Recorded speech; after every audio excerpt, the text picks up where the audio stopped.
What's up, everybody? It's Tiffany Gaines, host of the Seekers Podcast. Before I get going on my monologue, I want to ask everyone, please remember to like and subscribe to this channel and to this video. Appreciate the support. Now, I wanted to get on yesterday. I did, but I was introducing my new love. Oh my God, I love my new barbecue pit. And I was cooking in it for the first time, and we had guests, and I just could not break away. But I'm kind of glad I waited because I got a chance to see the press conference, Deion Sanders. That's what I'm going to talk about. I just presumed that I didn't have to introduce that topic. I got a chance to see his press conference last night, and I, I I'm still back where I was. I admire the man. I admire his attitude, and I'm glad he said what he said because he was saying what I was thinking. I said yesterday to my wife, I said that the coach for Oregon, and let me say, they play phenomenal. And I love Oregon. I love the colors. I just have always loved Oregon. Um, but I said yesterday to my wife, the coach from Oregon, I don't remember his name. So I'm not even trying to pretend that I know the man's name. I don't remember. You got to know that there have been coaches across the NCAA, Power Five coaches, who probably slipped him text messages, emails, phone calls, and said, "I want you to hang as many points on these boys early as possible." I don't know if there were backups in the game in the second half because, as I said, I was cooking, but I know the first half they were on a mission to hang 72 on these people. And I said to my wife, I guarantee you, he is doing this for more than just himself and his team. He's doing this on behalf of some other coaches. Um, his pregame speech to his team, you're entitled to, you know, get your boys hyped. But I thought Dion said it best. They are trying to compete and beat him. They are trying to sit him down. They are trying to put him back in his place. They're trying to show him what he's not, what he's not, where he isn't, what he hasn't earned. It has nothing to do with his players. And he was so right. That is what the taste has been in my mouth about last week, Jay Norvell, and this week. They're clicking for likes. They're checking for likes. We're checking for wins. The game's not going to be played in Hollywood. It's going to be played on the field. That's not the players. That is a stab at Dion. That is a stab at Dion. Um, and I can't understand, but I mean, Dion is the face of college football right now. He's overshadowed his players. He's overshadowed the school. He's brought national attention to a program that nobody was thinking about this time last year. And men and people are so bothered by somebody else's come up. You didn't do it the way you're not doing it the way it it should be. Tradition, college football, sports buried in tradition, and as though nobody else has any right to reinvent the wheel. And the disrespect of it all, you, sir, coming here with your flash and your transfer portal, trying to show us up that we are not as good as. Now, maybe they just legitimately feel he took a stab at Shadura too. Now, I honestly don't see what everybody sees in Shador either. Talking about possible Heisman candidate, there might be some things that I'm honestly missing. I think he's a good quarterback, but when I watched Oregon play,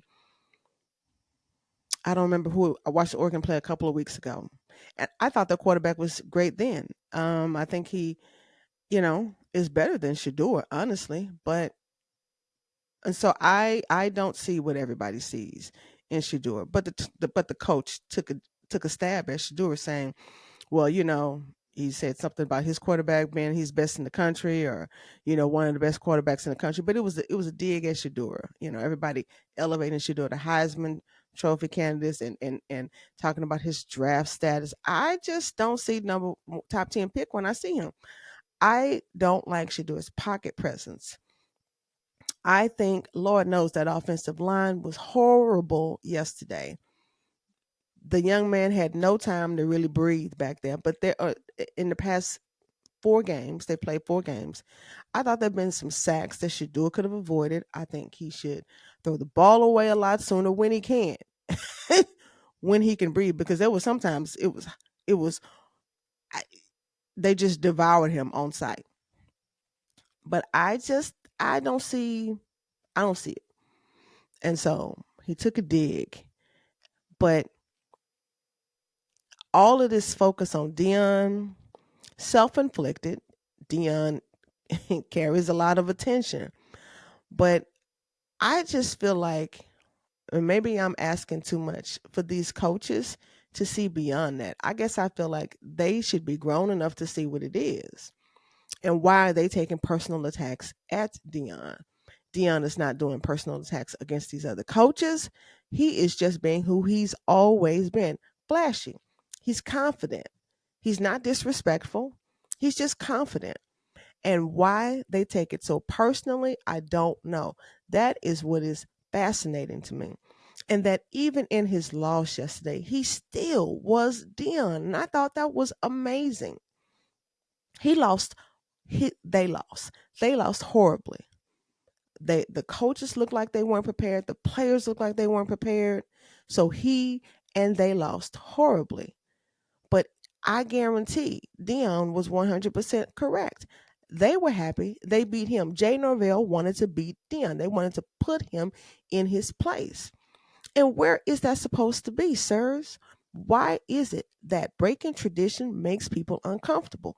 Why is it that we always have to have things, certain things like sports, politics, even? Donald Trump was different. And that is why America, those in America who voted for him, that's why they liked him.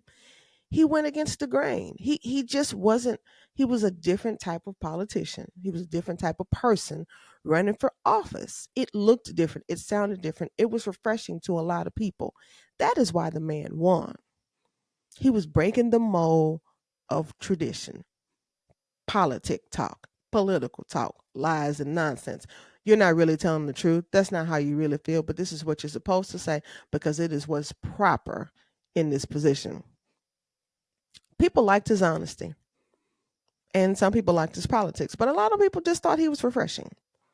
I thought he was scary, but listen, I get why the people who wanted to see something different voted for the man. I like Dion for the same reasons. I like Dion because he's breaking the mold. He's saying, I don't have to do it your way. Who says that success is on one road? There's not one road to success. There are multiple paths to success. And men are the most intimidated by it. Businessmen, coaches are intimidated when success doesn't come the way that they earned it. They feel like they had to do certain things, follow certain paths, some traditions, and they feel like Deion Sanders is breaking all the rules. And I don't understand that because it shouldn't be. I know that Deion probably wanted to say, he said, I don't do get backs. And I'm going to say this. I find it interesting. I know women do certain things. Women do certain things. Women are catty.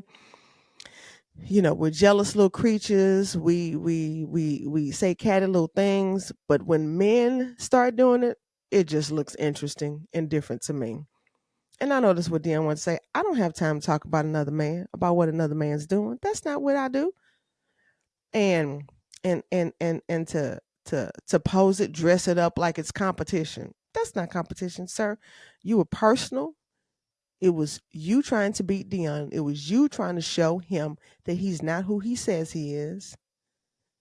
And he does not have his program where he thinks he has it. You were trying to undress him, pull his drawers down around his ankles. And hey, maybe you did something. Maybe you did show something. I mean, I think he showed something to the players for sure. I don't think he showed Deion anything. Deion is still who he is. Lost no confidence. I think the players were probably shook. I didn't see Shadua's press conference, but the players have got to do better. Have got to do better, or there's going to be another cleaning house next season. And that's Oregon. Now, Oregon's a great team, but they play the professional football team USC next week. And if Oregon hung, was it 35 or 42 at halftime? USC is going to be different. Caleb Williams, the quarterback for USC, is different. He is not Shedeur Sanders. And Deion said earlier this week, they talked about Shedeur going in the draft this year. And Deion says Shedeur doesn't play second fiddle to anybody. Well,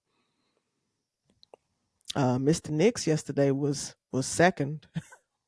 I mean, Shedeur wasn't even third, fourth, fifth fiddle. But yeah, Caleb Williams next week, USC next week. I think, and wow, that little guy, Zero, the running back for Oregon, I loved him. The littlest thing out there, they could not drag him down. He must stay on leg day in the weight room. Strong will. That young man runs with will. I'm going to follow him. That's my new favorite college player. The running back for Oregon, that's my new favorite college player. And again, Colorado, no run game. They've got no run game. And so how can they hide? We know what you're doing. Let's get to the quarterback. It's over with for them. Nobody. The offensive line is horrible. Shedeur stays on the ground. I think partly because he doesn't avoid the sack well. He doesn't have a great pocket presence. He doesn't sense. I don't know. I just think he gets focused. But Deion is hesitant, will not critique that. I mean, reporters have asked him each week about Shedeur and getting rid of the ball. And Deion will not say, yes, he's got to do a better job of getting rid of the ball. Deion always says, I got to look at the tape because I don't know what he saw. Or I have to see what he sees. He won't criticize him. And, hey, maybe he leaves that's for him and his staff and him as a father to do. He's not going to put his son and critique him, or maybe any other player. I don't know if it was another player, if he would or wouldn't, but he won't put it out there. He won't question him. He won't, at least not in front of the press. But yeah, I thought it was interesting. I thought it was tell. I think Mr. Oregon, head coach of Oregon, what is the man's name? I don't want to keep saying that. Excuse me for a minute. Let me look.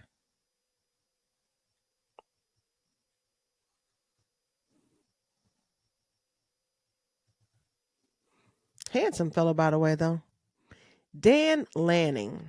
Dan Lanning, passionate speech before the game. But Dan Lanning was playing against Deion. Dan Lanning wanted to sit Deion down and pat him on the head and say, now you sit here, little boy. That's what he wanted to say. That's what he did. And I don't know how many coaches texted him after. Can you imagine how many texts and phone calls he got yesterday? Can you imagine what his email by? Well done. Thank you. Too bad you couldn't get 80.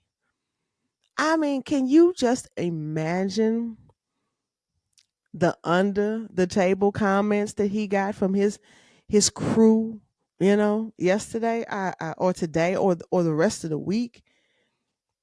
Will he be texting and chatting with the coach for USC? I don't know. I don't think they need any help. I mean, USC don't need no help from Dan Lanning, or tips. But I just wonder if he gonna get like a chest bump, you know.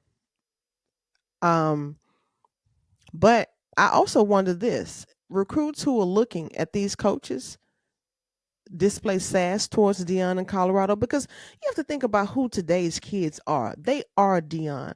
They are that atmosphere. That is what they love. Lil Wayne, excitement, hype. That is who they are. I wonder how many recruits are looking at these coaches like the Jay Norvells, the Dan Lannings. Are they saying, nah, I'm going to ride and support with Deion, because Deion still has the wave and heart of America right now. And so, you coaches who are doing this, are you shooting yourself in the foot? That's what Joy Taylor tried to say when Jay Norvell was coming for Deion with his hat and sunglasses. How is this helping you? Especially you, Colorado State. You've got no room. They're not recruits lining up at your door. Oregon may not have to do much. USC might have to do much. Georgia, Florida, Florida State. Those schools, they're gonna be who they're gonna be. Clemson, you know. But some of these, middle of the pack, very much middle of the pack schools, let's not speak up. Let's kind of keep quiet. NIL deals, will always help recruiting now. But will there be a lot of principal recruits that says, no, I saw that, as Dion says, I keep receipts. Are there going to be recruits keeping receipts? I'm just interested to see what the recruit fallout is going to be, if we will know what the recruit fallout is going to be. But if I was a coach, I got nothing to say about Dion, because if there's any way for me to get the number one recruit, I'm not going to let a war of words with a black man, because the majority of NCAA coaches are still white. I'm not going to let a war of words with a black man or with a hype man or with Coach Prime keep me from possibly obtaining the player that I want to, because you have to think about parents. What if their parents all across America hype about Deion Sanders as well? Parental influence plays a lot and is oftentimes a decision with kids and recruits and where they go to school. So, y'all should keep your mouths coached and just focus on coaching. Just do your job. Oh man, I love the fact that Deion said, I'm not coaching. They want to beat me. They do. And that's the part that I think is sad. When we gonna get it together and realize as humans, everybody don't have to do what you do. People don't drive the same way. People don't dress the same way. It's just the fashion industry is full of new ideas, designs, clothes change, phones change, school colors change, but we want the art and science of college recruiting and coaching and come ups to stay the same. It is insecure men talking. Insecure men it just looks funny to me. Insecure men, that looks funny. And that's what that is. Messy women. I'm not trying to just, jump on men. Messy women annoy me too. I don't like messy women and insecure men. It's just because I don't get either. I don't get why women are so catty with each other. And I don't get why men hate them. I don't get it. People just I'm just kind of different. I don't know. The obvious things that hold us back as human beings just trip me out. And that's two of them. So, yeah, I think the boys, the team saw yesterday some things that they need to do different. Definitely some things they need to do better. I hope they do some different coaching with Shador and that offensive line. I don't know if they got a stash of boys, a different set, a different cast and crew. The two offensive ends, the left and right tackle, I think that they're huge, but damn, they ain't doing nothing. The left and right tackle, they ain't doing it. But they're coming from everywhere on Shador. They're coming up the middle. They're coming off the left side, the right side. Hell, I think they're coming from the back. I think they're coming from the stands. The boy was on the ground all day yesterday. And as I said, I just watched the first half because I was like, well, let me get on my sides. I got my meat going. Let me go and get on these sides. It wasn't nothing. I'm kind of glad. Maybe it was best because I had guests coming over yesterday and I needed to move around. I couldn't sit and stay plastered on the game anyway. But I'm glad Deion was still Deion in his press conference. I'm still riding. I'm still hoping that I think the story is going to be the story with Dion. I don't think the story is going to change. I don't think he's going to change. I don't think they're going to penetrate and tear him down. He's just not built that way. And that is what's impressive to me, who he is as a human being. He is inspiring to me. We should stay focused, stay on task, regardless of what it looks like on the outside. Inside, our vision and our confidence within ourselves should remain the same. We should not give our confidence, we should not give our worth to anybody outside of us. It is all inside. Anything that we have inside is for us. Don't give it away based on what somebody says you should have, what you should be. That is what I love. And I love his display of that. I love that he's not shaken by it, that he doesn't feel like he shouldn't. He doesn't feel like he shouldn't have to be. He doesn't feel like he should have to do something or display something different because other people aren't comfortable. Because other people are uncomfortable with who he is. They want him to change. And he says, no, you adjust. You do something different. Why should I? He's not affecting them, he's just disturbing them. Anyway, please like and subscribe. What did y'all think about the game? I know everybody expects these would be the 2 weeks that he would be tested, that they would be tested. Oregon and USC. These are the doozies. Not that it couldn't be other sneakers in there because, Lord, they almost lost to Colorado State. But that's not that for. What did you think? What were your impressions? Did you watch the press conference? Let me know. I've enjoyed the comments the last few weeks. So I appreciate it. Keep it up. But yeah, I want to know what you thought about the game, what you thought about Deion, what you thought about Dan Lanning and his comments. All right. Tiffany Gaines, host of the Secrets podcast. Peace.